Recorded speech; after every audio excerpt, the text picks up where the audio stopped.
And Harvey McCluskey will have our children's story today. So I have a question for you. Do you like going on adventures? Do you know what an adventure is? Well, I'll tell you what an adventure is. Sometimes, when I was a boy just about your age, and I like your hat, by the way, very styling.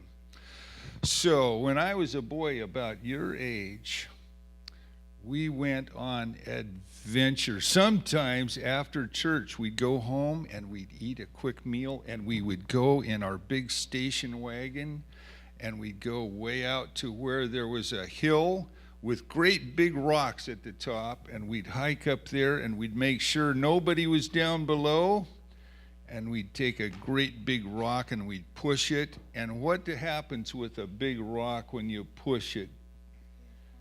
It goes rolling, and sometimes they roll a little bit faster than others. There was a great big boulder, just about as big as that organ, and we counted 12 steps between bounces.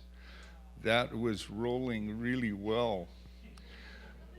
I love to go on that kind of adventure. And sometimes we lived where there were things called caves. Have you ever been in a cave? Yeah, a big dark hole in the ground. I love caves, and my daddy loved caves, and my brother and sister loved caves, but my mommy didn't like caves too much. But sometimes we would go out and go deep, deep down in those caves. But sometimes, those are the adventures I liked. But I liked moving around and jumping around, kind of like I think maybe this little guy likes to do. But sometimes we would go bird watching. And I didn't like bird watching, and I'll tell you why. Because in that station wagon, they would put me clear in the back so I couldn't climb out and throw rocks.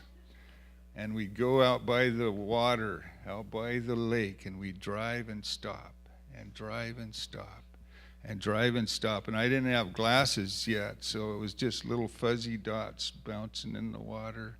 And I'd look down at all those lonely little rocks down outside the window that didn't have a friend to throw them in the water.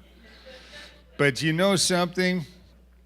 People that watch birds, they don't like you to throw rocks while they're watching birds. I never could understand that. But one time we had a friend along. I'll call him Charley. Charley was with us. And Charley was a big boy. And sometimes big people, they have funny things to say and they have fun things to do. But Charley wasn't doing a very good job of entertaining. I was going, Charley, you're fired. You're not doing a very good job. Until about 2 o'clock in the afternoon when we were parked by the lake. And somebody said, "Oh, look, there's a skunk." Everybody said, "Oh, where? And they pointed, there he is, right down by the lake. And somebody says, "No, it's a whole family of skunks." And sure enough, there was a mama skunk and a bunch of little baby skunks, and they were scurrying along so cute. And Charley said, "Let me go catch one." And my daddy said, "I don't think that'd be a very good idea." And Charley said, "I read if you grab a baby skunk, put his tail down, he can't spray you." My daddy goes, "Okay." Boom, quick as a shot. Charley's out the door, down the bank, swoops down, grabs a baby skunk, puts his tail down, and all the other skunks sprayed him. And then the skunk in his hand nips him on the finger, and he drops it, and that skunk sprayed him too. And I was watching Charley, and Charley raised up real slow, and he turned around, and he had a real sad look on his face, and he had tears coming out of his eyes. And Charley came slowly walking up the bank, and he opened the door, and he climbed in. And then we all had sad looks on our faces. And we had tears coming out of our eyes. And we decided we had enough bird watching for that day. And it wasn't more than 2 or 3 years before we weren't reminded of that day every time we got in our car. And there's a cool thing that we learned, that sometimes we have a good idea, and maybe it's not a good idea.